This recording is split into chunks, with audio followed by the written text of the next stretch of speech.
pessoal, tudo bem com vocês? Eu espero que sim. Eu sou a professora Sara e no vídeo de hoje a gente vai falar sobre o pintor holandês Bosch.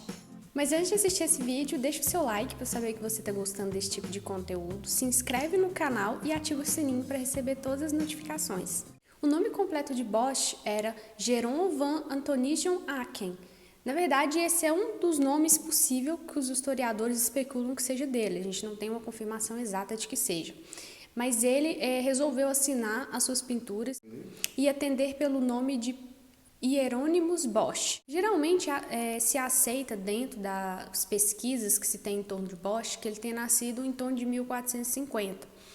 A vida dele inteira, principalmente sua vida particular, sua vida privada, a gente não tem exatidão de tudo o que se é falado. Ao contrário, essa sombra que existe em torno da vida dele ajudou até a mitificar muito na questão das suas pinturas. Então, quando as pessoas vão interpretar as pinturas do Bosch, essa lacuna em relação à vida dele, elas usam para poder compreender a sua pintura. Então, por exemplo, se a pintura dele foi, e até hoje é considerada uma pintura de um louco, as pessoas falam que isso tem a ver com a sua personalidade de louco. Mas elas dizem isso sem um embasamento, porque a gente não tem documentação suficiente para poder traçar a personalidade dele. Essa data de 1450 a gente tem porque um documento mencionava ele legalmente, que datava 1474. E como acreditam muitos historiadores, uma pessoa ela era reconhecida como uma pessoa adulta perante a lei a partir de seus 24 anos. Então, portanto, Bosch teria no mínimo essa idade quando esse documento foi encontrado. Então, eles deduziram a partir dele. Bosch era um católico ortodoxo, ele se tornou membro em 1486 de uma irmandade religiosa que tinha ali na cidade dele, que era a Confraria Nossa Senhora, que era uma confraria bastante poderosa, bastante influente na sua cidade. Ela tinha vários membros da elite e ela era muito reconhecida por não só exercer influências na sociedade, mas também por organizar uma festa muito famosa lá, que era as Festas Marianas. Apesar, como eu disse, o Bosch ser católico, pintar temáticas católicas, no século XVII ele foi acusado de heresia. Era muito comum essas irmandades poderosas que ajudavam a regir ali até as regras da sociedade em que ele estava inserido. Uma dessas outras irmandades que a gente tem conhecimento é os Irmãos da Vida Comum e dos Irmãos e Irmãs Livres do Espírito, que até uma irmandade foi classificada como herética e esotérica. E ela frequentemente foi associada ao Bosch e muitas especulações vieram de que, na verdade, ele fazia parte dessa seita por causa das representações dele, muito mítica, muito esotéricas, então foi associado a ela. Porém, a gente não tem nenhum documento que comprove a participação dele nessa irmandade. A cidade em que ele nasceu, que vai aparecer aqui para vocês, ela é uma cidade onde ele viveu e ela era muito diversificada e rica culturalmente, principalmente no início do século XV até o final do século XVI. Ela atraía muitos artistas e artesãos, principalmente devido à presença da aristocracia, a posição destacada na igreja e as instituições religiosas.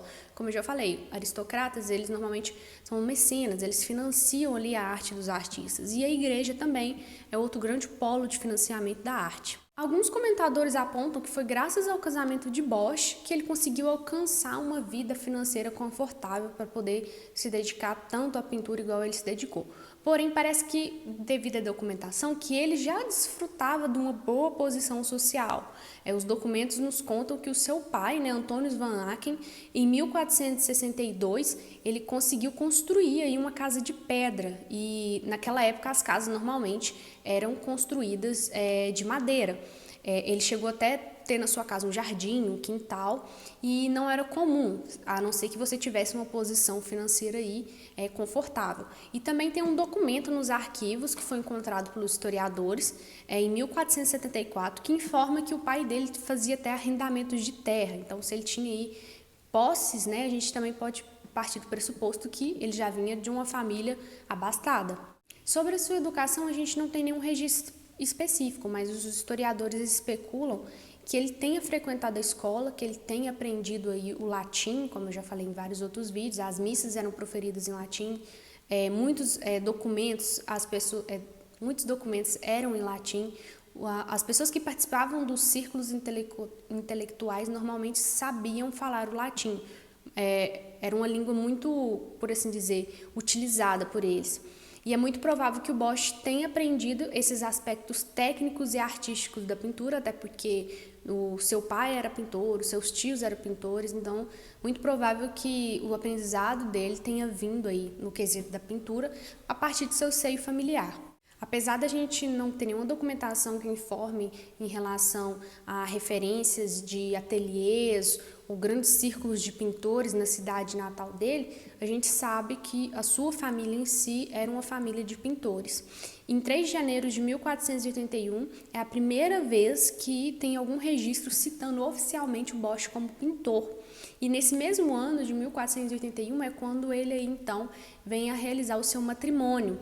Ele casa, então, com Aliene Goyart van der Merwede, que ela era oriunda de uma família próspera, e Bosch apareceu pela primeira vez como seu marido, como eu disse, em 1481, num documento oficial. Bosch vem a falecer, então, em 1516, mas eu não achei nenhuma documentação. Vou deixar as referências aqui embaixo para vocês, principalmente de uma tese de doutorado, que foi o que me ajudou a poder preparar o vídeo para vocês, mas eu não achei nenhuma referência em relação à sua morte, se foi algum tipo de doença. Se vocês sabem, deixem aqui nos comentários. Em relação à sua pintura, como eu já tinha comentado com vocês, muitas foram as especulações em relação à obra dele, de que ele vivia em outro mundo, que ele estava sempre sob o efeito de drogas, mesmo que ninguém sabe especificar que drogas são essas. E a questão de não se saber exatamente da sua personalidade, a falta de documentação sobre a sua vida privada, gera muita mitificação. As pessoas, quando elas analisam as obras, elas não conseguem separar o artista da sua obra. Não que se tem que separar 100%, mas a gente, em determinados momentos, é bom a gente manter um distanciamento, tentar analisar a obra. Então, sempre quando as pessoas iam analisar, elas viam aquelas representações não como, o que será que ele quer dizer com essa pintura? Não, eles olhavam e pensavam, não, esse cara é um louco. E assim foi se perdendo muito da essência das pinturas do Bosch. Tem até uma citação do Stanley, em 1885, já bem no passado, se vocês podem ver, que ele diz o seguinte: alucinações de alguém sofrendo os efeitos de um cérebro destemperado. Então, como vocês podem ver, principalmente a partir do século XVII, e já até o próprio Giorgio Vasari veio dizer isso, que ele tinha algum tipo de problema mental ou algum tipo de efeito de droga que fazia com que ele representasse criaturas tão hediondas, tão horrível. Só que se a gente pensa, por exemplo, no Inferno de Dante e no que ele retratou, como eu já falei no meu vídeo que eu vou deixar aqui para vocês, como ele tratou ali o diabo com 3 bocas, vários bichos de outras mitologias, a gente pode pensar que o Bosch não está tão distante assim do Dante, não é mesmo? A questão é que o Dante pintou uma mitologia ou uma religiosidade que as pessoas conheciam, né? Ele deu forma, ele escreveu sobre algo que as pessoas conheciam, então por isso elas não tiveram um estranhamento tão grande. Agora, ele falar da temática que ele falava, que eu vou falar para vocês mais sobre o significado das suas pinturas, da forma que ele falou, que ele quis retratar, saindo um pouco dessa questão das representações comuns do catolicismo, né, anjos e demônios, aquilo para as pessoas foi impensável. E até hoje, né, se for pensar que hoje ainda existe esse tipo de alegação, a partir do ponto das pessoas que não compreenderam a obra dele e continuam perpetuando essa estigma de que ele era uma pessoa completamente alucinada. Tem uma citação do José de Siguenza que ele diz o seguinte, que a diferença que há, na minha opinião, entre as pinturas desse homem, Bosch, e as dos outros, é que os demais procuraram pintar o homem a qual parece por fora, e este só se atreveu a pintar qual é por dentro. Então a gente pode pensar que o Bosch estava muito querendo dizer da essência humana, dos pecados humanos, tanto que na sua maior obra-prima, que é o Jardim das Delícias, ele sempre retrata o humano na questão sexual, que o homem é uma espécie de lobo do homem. Ele está sempre muito causando a sua própria ruína, ele coloca cenas de violência sexual, se vocês observarem nas suas pinturas, sempre alegorias ao sexo, sexo entre homens, sexo entre mulheres, e que isso era o desejo carnal do homem, mas ele não poderia liberar esses desejos, mas de certa forma ele era escravo desses desejos. Então hoje a gente entende que o Bosch, ele enxergava o homem como escravo dos seus instintos e ele queria mostrar já nos seus jardins das delícias e nos seus infernos que o motivo talvez do ser humano ir para o inferno estava muito ligado ao como ele era escravo dos seus desejos. A gente pode pensar em todos os tipos de desejos que são considerados errados, como os 7 pecados capitais, ligados, por exemplo, à luxúria, principalmente, como eu disse, era o que ele mais retratava. E então ele queria passar um pouco disso, mas a forma que ele passava, as pessoas não conseguiam interpretar. Era sempre ligado a essa outra questão que eu já expliquei para vocês sobre as alucinações. Apesar de ser praticamente contemporâneo de Jan van Eyck, Bosch tinha um estilo de pintura totalmente diferente dele. Agora vocês vão ver algumas pinturas e a gente vai comentar algumas coisas a respeito delas. O período que a gente está falando do Bosch é um período particularmente crítico, corresponde à passagem de um modo de vida a outro, a gente pensar que já está no fim do feudalismo. Em parte das suas obras, a gente pode verificar que, embora ele vivendo ali na aurora do Renascimento, suas pinturas ainda guardam muitas características do período medieval. Isso porque, como eu falei, a gente não dorme medieval e acorda renascentistas. Muito do que a gente tem no Renascimento tem vários traços do período medieval, não foi um rompimento completo. E a questão que eu já falei para vocês e repito várias vezes, o Renascimento que a gente tem em Florença não é o Renascimento que determina todos os outros renascimentos que a gente tem na Europa. A prova disso, a gente pode pensar o próprio Bosch. No momento que ele estava pintando essas obras, vários outros artistas na Itália e em Roma estavam pintando coisas completamente diferentes. E nem por isso deixa de ser uma pintura renascentista. Na pintura dele, há elementos que a gente não pode desprezar. A importância da corrente mística dos Flandres do século XV e XVI, essa obsessão pelo inferno, processo de bruxaria. As suas fontes fundamentais são as miniaturas, as ilustrações das margens do livro medievais e bestiários fantásticos da época. A maior parte das suas pinturas é imediatamente reconhecível pelos seus elementos fantásticos, como as criaturas meio humanas, meio animais, demônios, mesclados com figuras humanas num ambiente arquitetônico, paisagístico e imaginário. Em relação às suas obras também, pessoal, apenas 40 quadros e alguns desenhos sobrevivem ainda hoje, e apenas 6 dos seus quadros ele assinou com o seu nome. A atividade artística de Bosch ela pode ser dividida em 2 vertentes, a realista e a fantástica. Na primeira, inclui todos os quadros de inspiração bíblica. Nessas obras pertence à sua fase inicial, ele segue aí o critério tradicional de divisão do espaço, a ordenação das figuras pela utilização dos esquemas geométricos em diagonal, piramidal e em círculo. A gente pode citar como exemplo aí essas pinturas que vão aparecer, Bodas de Caná, Epifania, Adoração dos Magos e Ecce Homo. Somente poucas das pinturas iniciais de Bosch se distinguem da iconografia tradicional, porém alguns detalhes como a representação dos 2 ladrões em Cristo carregando a cruz não teve aparentemente precedentes. Agora, em relação à questão fantástica ou simbólica das suas pinturas, que foi o que mais deixou ele conhecido, que foi aí o que deu as suas grandes obras-primas, o critério da composição passa a ser mais original e rompe com os padrões clássicos. As grandes obras dessa categoria a gente pode pensar a Carroça de Feno, O Juízo Final, A Tentação de Santo Antônio e a sua obra-prima, O Jardim das Delícias. Elas são apresentadas em trípticos com sequências estruturadas e precisas, com infinidade de detalhes. E é inegável afirmar que havia uma mensagem moral bastante explícita em suas obras, mesmo que as pessoas não conseguissem reconhecer, e alguns não reconhecem até hoje. Bosch ele tinha uma visão sobre as mulheres e ela é extremamente negativa. Ele pintou um mártire, que hoje está no Palácio Ducal em Veneza, mas nenhuma documentação faz referência às virgens consagradas. Em suas obras tratam do inferno e das tentações, as mulheres são muitas vezes simbolicamente caracterizadas como prostitutas obscenas ou bruxas responsáveis pela sedução e a sexualidade e a luxúria provocada pela tentação feminina. Elas estão presentes nas obras mais famosas do pintor, como por exemplo o Jardim das Delícias. É muito comum que os pintores retratam as mulheres com esse viés de bruxa, como a fonte do pecado, por essa questão bíblica mesmo, que o pecado se deu aí graças a Eva, que seduziu Adão. Então ele não estava distante desse ideal religioso tão forte e latente no período do qual ele faz parte. Então era esperado que ele retratasse as mulheres dessa forma. Bosch ficou reconhecida ainda em vida e a sua fama foi tanta que ela foi avidamente colecionada pelo rei Filipe II, o rei da Espanha. Hoje, a maioria das suas obras se encontra no Museu do Prado, em Madrid.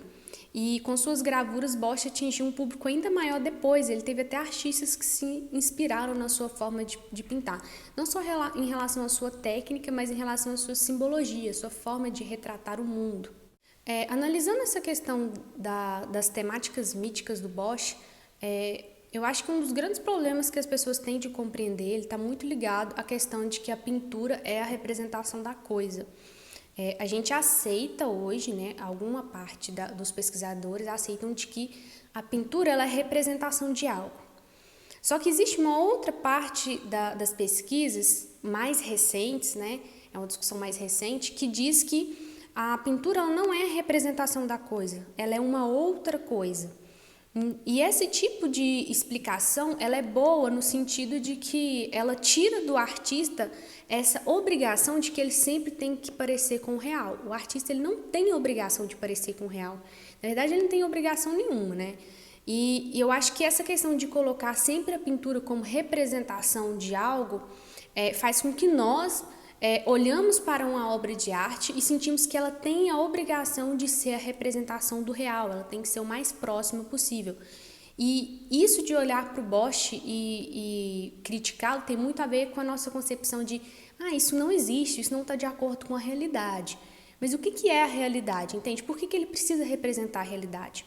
Essa concepção de que a pintura não é representação, ela é outra coisa, a gente tem que pensar no sentido também que, por exemplo, se eu desenho uma mão, se eu tenho uma mão, na verdade, e eu desenho outra mão, ela não é a mão que eu desenhei. Ela é uma outra coisa, ela está em um outro espaço, ela não é a coisa em si, ela é uma coisa que eu criei a partir da minha cabeça, das minhas concepções. Eu me baseei nessa mão, mas ela não é ela é uma outra coisa que eu criei. Então, se a gente parte desse tipo de explicação, dessa teoria, né?